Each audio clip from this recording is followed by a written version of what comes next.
It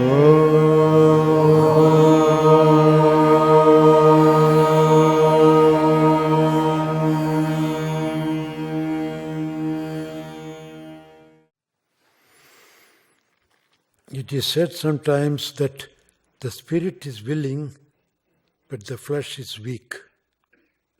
What can I do when I find I am lacking the discipline to practice my disciplines? Lack of discipline to practice my disciplines.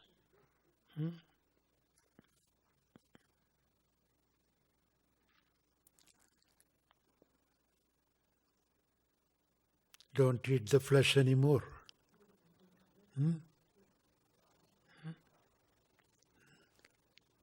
Follow the spirit. The spirit taketh the flesh. That means your own inner consciousness and your outer mind. There's always a tug of war between those two.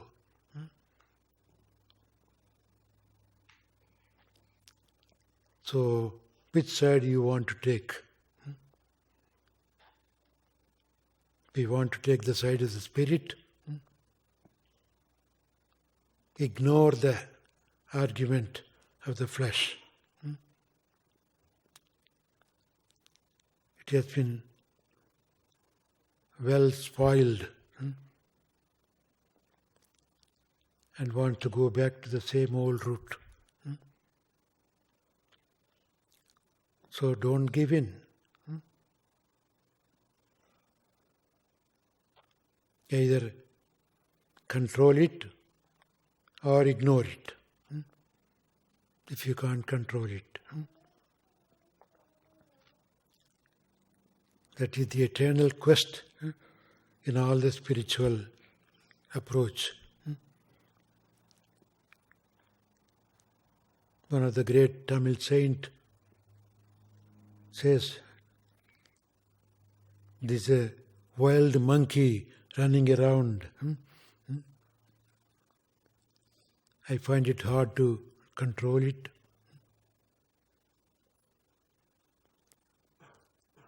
Acharya Shankara says to the Lord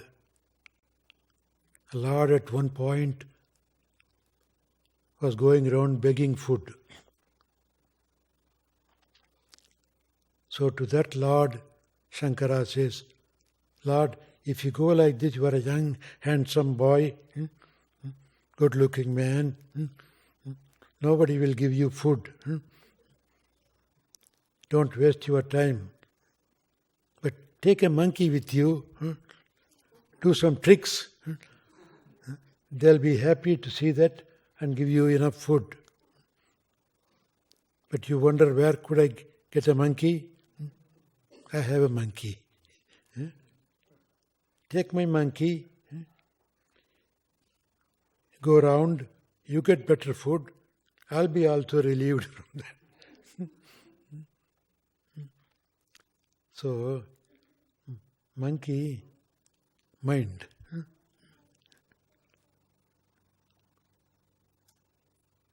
That's why it's called man-key.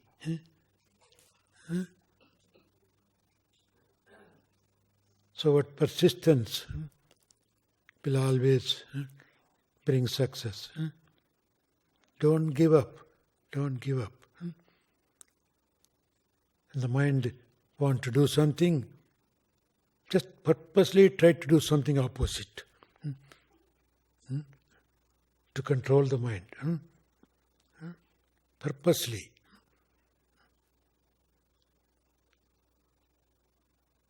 And you will win one day, no doubt. It's not something new. Many people have achieved this. If one man achieves something in the world at any time, it can be done by the same way by everybody. That is what Swami Vivekananda proclaims. So we see there are so many people who achieved this game. And they are all there to help us, bless us. So let us not give in. Let's continue our practices. And if you fail, don't worry. Again get up. Nothing is built in one day. When you were a baby, many times you fell down before you started walking. You never gave up. The same way. Failures should be our stepping stones for our future success. So don't give up. You will ultimately succeed.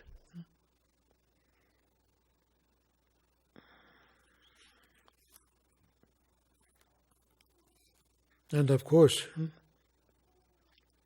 another easiest way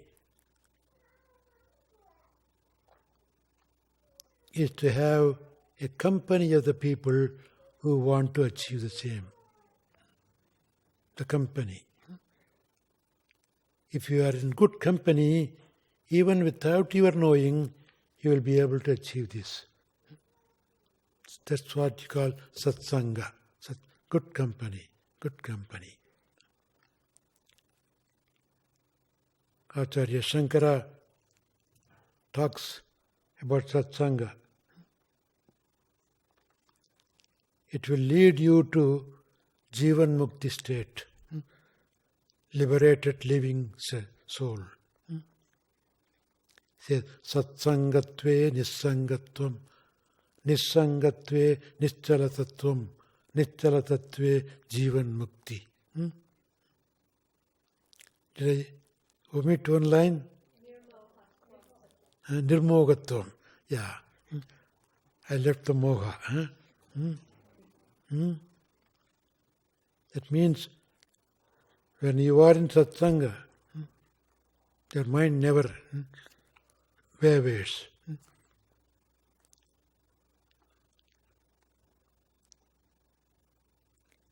It's very easy to help. Well, that's what called diplomacy also, no? Diplomacy or democracy. Democracy. The majority. If you are in a group of majority of people who are into something, automatically you become that.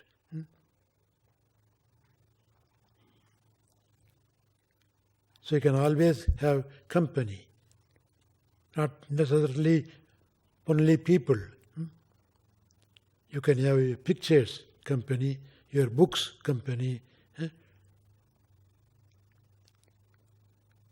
That way your thoughts will be involved in the same atmosphere again.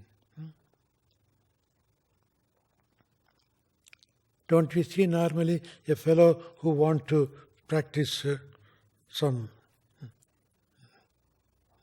boxing? What kind of pictures he will be keeping around the house? All the best boxers. Right?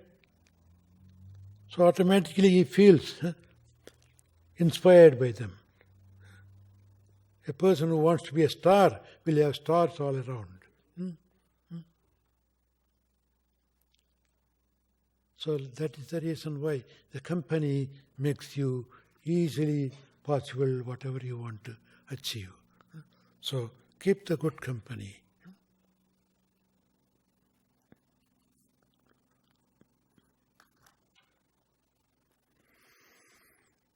Hari Om, in the pranayama booklet, you describe visualizing energy coming from the crown of the head and moving down to the base of the spine on the inhalation. You tell us to draw the energy to the heart or eyebrow center during the retention. And on the exhalation, we should visualize the energy flowing down to the base of the spine and then back to the crown of the head. Could you please explain the visualization to us? When we inhale, does energy actually flow from the crown of the head to the base of the spine?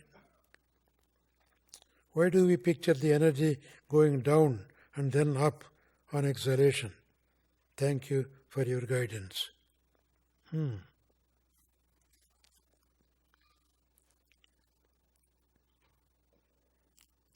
Because normally when you inhale, you feel from upstairs going down. The lungs, normally it stops in the lungs, but you can visualize it goes up to the base. And then when you exhale, it seems to be coming up. So you can visualize that way.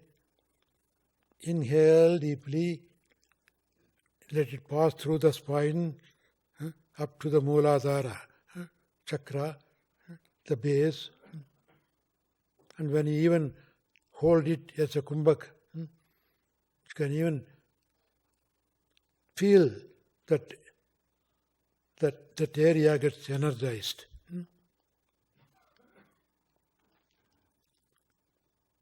You can experience it yourself.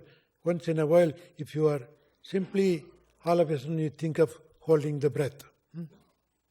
Take a deep breath, hold it, and see how the energy is pervading all over the body. You can feel the energy even up to the feet, all getting energized. And then that collects all the rubbish things everywhere. And then when you exhale, it just comes out. Again you inhale fresh energy, go through, clean it up, everything, and then exhale, come out. And then after doing a few times like this, you can imagine it's going up to the crown. Or when you even inhale, hold the breath. When you're holding, the energy will rise up along the spine up to the crown chakra. And then when you release, it comes down again. It's a sort of meditation also when you do the pranayama. It's not only pranayama. It's a meditation you could do. Because ultimately our aim is to open the crown chakra. You should know our crown chakra was opened when we were born. Do you know that? As a baby, if you feel the crown here, there is a hole covered by leather. The skull is not completely formed. There is a hole. That means the crown chakra is open. Still, you are in communication with God. Slowly, the nut becomes hard and you become closed up. So you have to reopen it. I think in Catholicism or somewhere, the bishops have a small opening here, shaving. They may not know why they are doing it, but the real idea is they are supposed to open the crown chakra. So your spiritual energy, pranayama, could really help you to open up the crown chakra. That is Sahasrara, 1,000-petal chakra. So,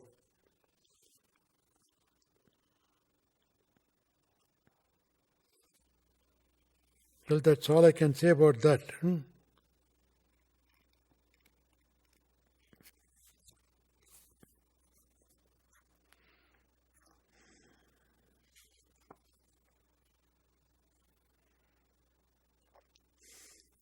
While mentally repeating the mantra in meditation, I sometimes lose the melody and seem to be repeating it without the melody I was given in initiation.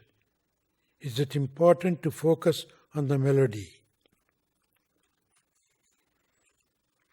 Not necessarily. When you repeat, all right, keep up the melody. But when you don't repeat, mentally when you do it, you don't have to worry about the melody. Your practice of repetition creates a sort of sound within. The sound is already in you. You are not doing anything new. Because that is the God within you, in the form of sound. Nama Rupam. Nama means the word God. Bible says, in the beginning there was the word. That is a mantra. So you are a mantra yourself. It is there. But unfortunately, it's all blocked up here. You have to awaken it. Some people call it kundalini Shakti. So your mantra, you use an external mantra to kindle up the internal mantra. Because only mantra can help the mantra. When once that is kindled up, you don't even have to repeat it. You simply sit there, you can listen to the mantra. And that too, it need not be exactly the mantra. After some time, even the mantra will be gone. Only a sound will be there. The humming sound. Like if you do the Brahmari Pranayama, you get the humming sound. That without your doing, sit there and listen to that sound. It's called Nadanusantanam. Listening to the sound within you. And the sound can vary according to people of their caliber, of their development. It's called Dasanadam, 10 type of sounds. Bell, drum, pipe, different type of sounds. And that is the reason why in a temple worship you have all the drum, bell, pipe. But we end up only stopping at the temple. But whatever happens in the temple should happen to you inside. So sometimes you may hear the drum beating, sometimes a pipe playing, sometimes bells ringing. Doesn't matter. Whatever comes, listen to that. Keep on listening. And then slowly, it will change. Some people, instead of a sound, they will see lights with an internal light. That's why in the Hindu temple mainly, during the worship, when we do the Harati here, they will do Harati with different kind of lights, with 5 lights, 10 lights, 20 lights, then a big globe light, and then at the end, all this gone with only one light. So you will also be seeing all those sound lights within you. And then different colors come according to the mental condition. Red light, blue light, green light. So whatever it is, doesn't matter. Some may say, oh, I'm getting a bright light. If you don't get it, don't get disappointed. It will come to you later. So whatever the sound or the light comes from within, just watch. You don't have to do anything. Simply sit and watch. Meditation is not something that you do. You don't have to do anything. Simply sit there and watch.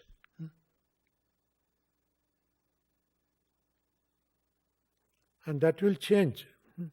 Different tones, different lights. Whatever it is, as you are watching a movie, you watch a movie within you. But remember, you are the watchman.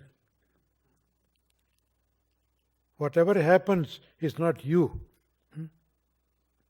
If something is happening in you, but you are watching it. So that means you differentiate yourself with that happening in you. That way you become an observer. Witness bhavana. Sakshitvam, they call it. It will all come naturally if you are regularly meditating. So don't worry about if somebody says, no, I am getting this, I am doing this. You do it your way. Ultimately, all will have the same experience.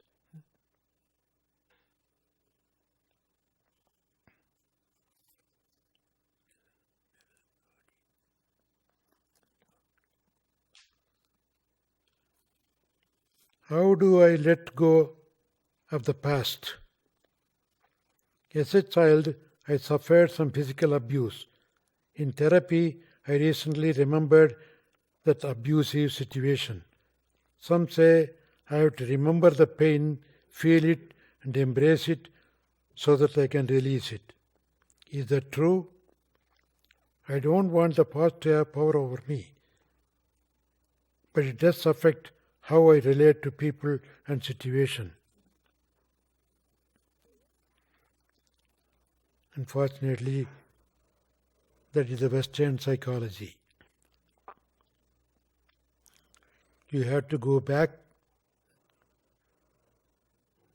to remember everything that happened to you. The problem is, the more you remember, the more will bother you. Yeah.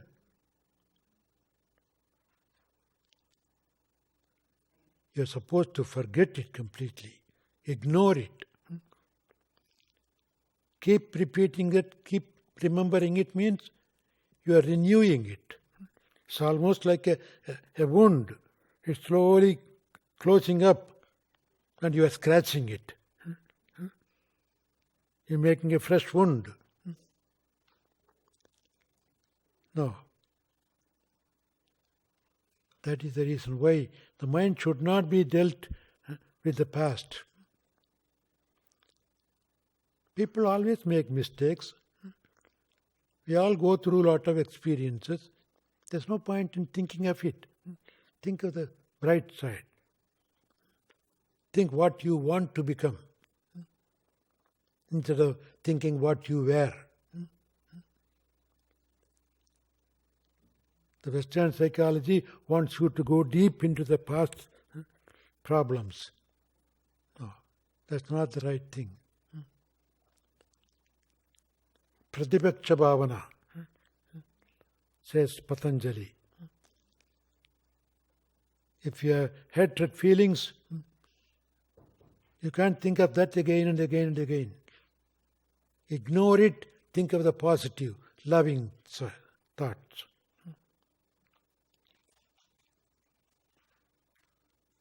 If you establish that, if you make that more powerful, this will be gone.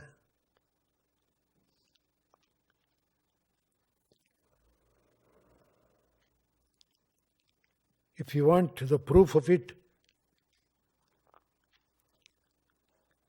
go to an automobile workshop.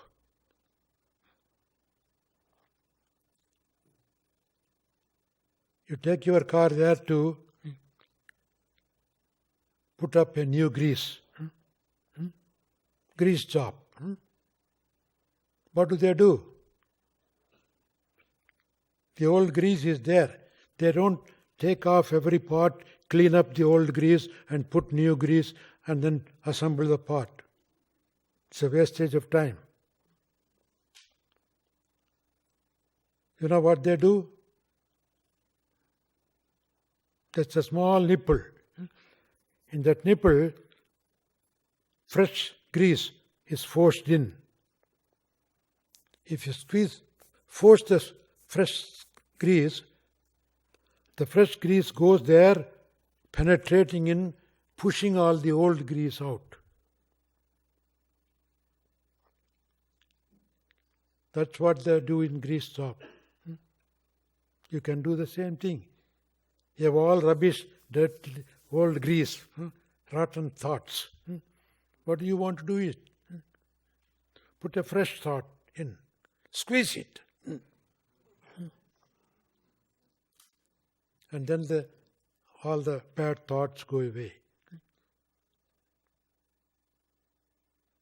That's what you call spiritual practice.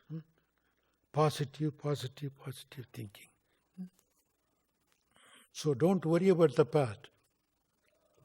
Nobody was born a great saint. If we are a saintly person, we won't be even taking a birth. We have sinned to take a birth. So don't think of the past.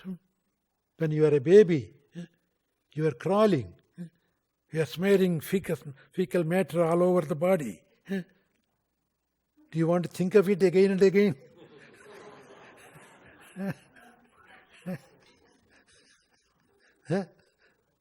No, past is past. Ignore it.